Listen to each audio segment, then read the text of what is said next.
ચાલો આજ કલર છે ને એકદમ મસ્ત આવી જશે. આપણે કોઈ પણ જાતના કલર એડ કરવાના આવતા નથી, એમનેમ જ આપણે કલર લાવવાનો હોય છે. તંબુ તણાણા હે તંબુ ફીટ થઈ રહ્યા છે. અહીંયા ભાજીની તૈયારી ચાલુ. અલા ભાજી શું? ભાખરીની.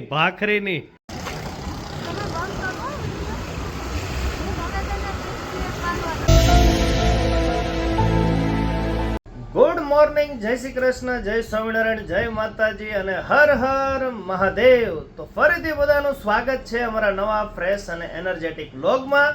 અને આજનો વ્લોગ સ્ટાર્ટ કરી રહ્યા છીએ દુકાનેથી. આજે છે તારીખ 28 ઓગસ્ટ 2025, વાર છે ગુરુવાર. કેમ છો બધા? આશા રાખીએ કે બધા મજામાં જ હશો. અને દુકાને આવ્યા છે મહેમાન. કેમ છો માસા? તબિયત પાણી હારા ને? અમદાવાદ ફરી આવ્યા? તમારા ફોટો બધા જોતા હતા. સરસ સરસ.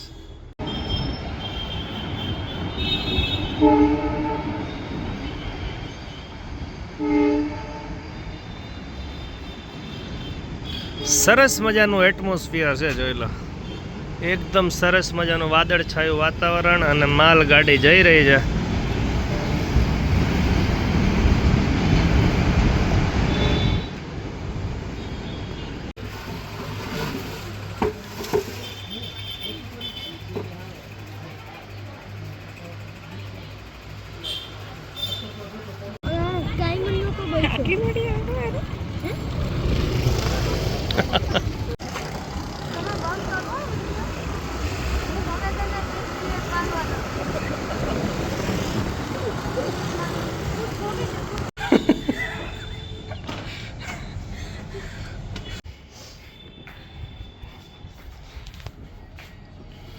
લો કેવા છે ગણપતિ સરસ છે.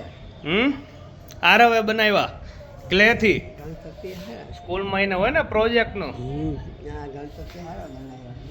ચાલો બેસી ગયા છીએ જમવા. રજવાડી ઢોકળી બનાવી છે. આજ તો રોટલી છે, કાંદા છે.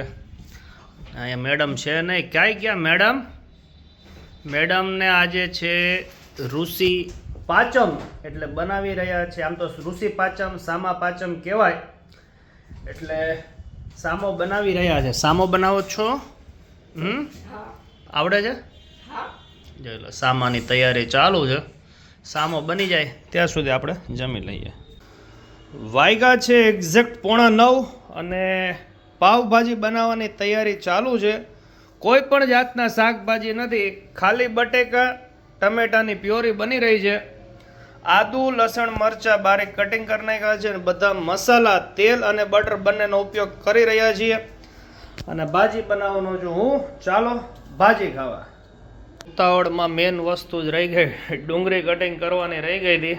ડુંગળી કટિંગ કરી રહ્યા છે મેડમ. ચાલો ડુંગળી કટિંગ થાય પછી ભાજી બનાવવાની સ્ટાર્ટ કરીએ. તો ઘણા ટાઈમ પછી પાઉંભાજી બની રહી છે. પણ એક વાતની દુઃખી છે મને કે કૃષ્ણને આજે ભાજી ખાવાની નથી. એને સામા પાચમ છે એટલે એને ફરાળ ખાવાનું હતું. ફરાળી ચેવડો ખાઈ લીધો છે. એકચ્યુઅલી એના માટે જ મમ્મી આ બટેકા બાફ્યા હતા કે તારે કંઈ ફરાળ ખાવું હોય તો. પણ મારે ને આરવને બાકી હતું એટલે આરવને ભાજી ભાવે છે અને મને ભાવે છે. ચાલો તેલ ગરમ થઈ ગયું છે, થોડુંક બટર એડ કરી દઈ. તેલ અને બટર બંનેમાં આપણે બનાવવાની છે. તમારી પાસે ખાલી તેલ હોય તો ખાલી તેલ, કોઈ પણ જાતના શાકભાજી વગર ઘરે બેઠા બહાર જેવી પાવભાજી બનાવવાની રેસીપી છે.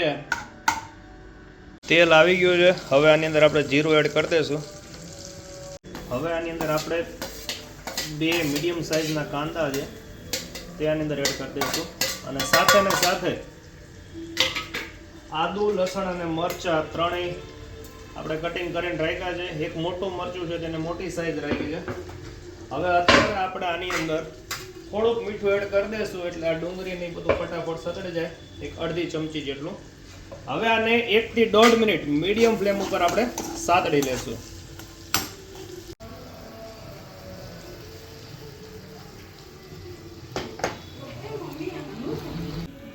1.5 થી 2 મિનિટ થઈ ગઈ છે. ડુંગળી, આદુ, લસણ, મરચાં ને બધું સતળાઈ ગયું છે.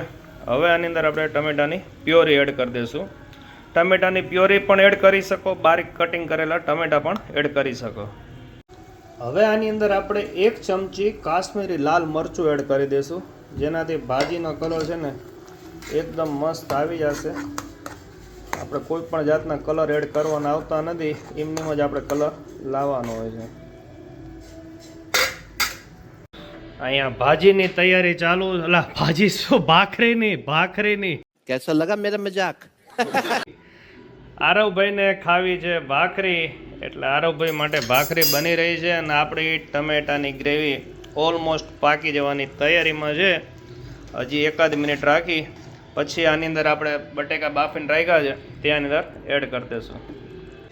તો ચાલો, ગ્રેવી પાકી ગઈ છે સરસ મજાની. હવે આપણે બટેકાના પીસીસ નથી કર્યા, ડાયરેક્ટ આમ જ તે.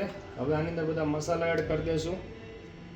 1 ચમચી આપણે મીઠું એડ કરશું, ઓલરેડી પહેલાં કરેલું હતું. 1 ચમચી આપણે ધાણા જીરું એડ કરી દઈશું. 5 ચમચી જેટલી હળદર. ફરીથી કાશ્મીરી લાલ મરચું જ આમાં એડ કરવાનું છે, સાદું એડ નથી કરવાનું. અને હવે થોડુંક આપણે પાણી એડ કરી દઈશું, એટલે સરસ મજાના બધા મસાલા પાકી જાય. હવે ગેસની ફ્લેમ થોડીક મીડિયમ કરીને આને આપણે મેશ કરી નાખશું. અને આ બાજુ અહીંયા ભાખરી ચાલુ છે. મેડમે એક બનાવી નાખી છે સરસ મજાની. તો ચાલો બધા ભાજી જમવા માટે. ભાજી થઈ ગઈ છે રેડી. સાથે છે ભાખરી, છાશ, એકદમ ઓરિજિનલ પાવ વગર પાવભાજી જમવા. તો ચાલો અહીંયા જ આ બ્લોગ પૂરો કરીએ. તો ચાલો આજનો બ્લોગ અહીંયા જ પૂરો કરીએ છીએ. આજનો વિડીયો અહીંયા જ પૂરો કરીએ છીએ. તો નવા વિડીયો જોશે જ બધે. ચાલો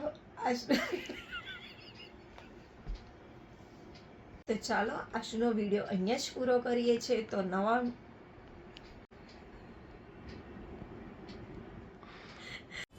તો साला ये दुख का खत्म नहीं होता बे. તો ચાલો આજનો વિડીયો અહીંયા જ પૂરો કરીએ છીએ. તો નવા વિડીયોમાં મળીએ કાલે. થેન્ક યુ, આભાર, ગુડ નાઇટ.